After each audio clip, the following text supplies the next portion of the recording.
Welcome back to our channel. Today we're going to have a look at Endgame number 71 from the book 100 Endgames You Must Know by Jesus de la Villa. In this endgame we're going to have a look at King, Rook and two pawns versus King and Rook. And here the pawns are on the F file and then the H file.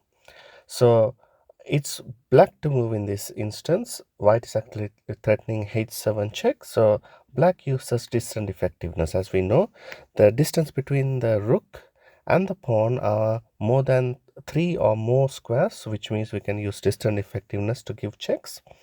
So here white has played king H5, rook H7. So the whole idea is for the king to come to E8.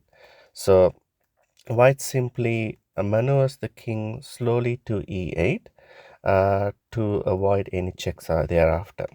Now going back to the move here, instead of king e6 here, what happens if white tries to come forward by king e5, and after rook e1, white's king tried to come forward towards the rook. If that's the case, then this is a drawish endgame. King c3, as you can see now, the king is far away from the pawn. So after rook f1 attacking the f pawn, there are two moves white can play. First one is h7 check. Here black simply goes to h8, and after that the black rook simply sacrifices itself after f7, and then this is a stalemate. Now going back to this position, instead of h7 which we had a look, we can white can also play rook g7 check. That's in that case, then king h8 again. Here f7 is played. Instead of taking the pawn, black can simply play rook c1 check and give desperate checks even after king b2, rook b1 check, because if the king takes the rook, then this is a stalemate here.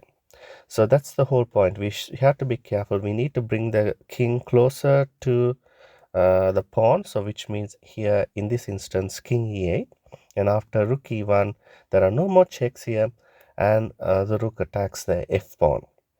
f7 is played, and black here tries the same trick, king h8, and the correct move here is rook e6.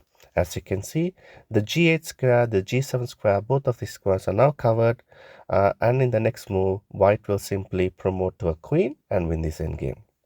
However, instead of rook e6, what happens if you promote instantly? If that's the case, after rook takes f8, then this is a stalemate as well.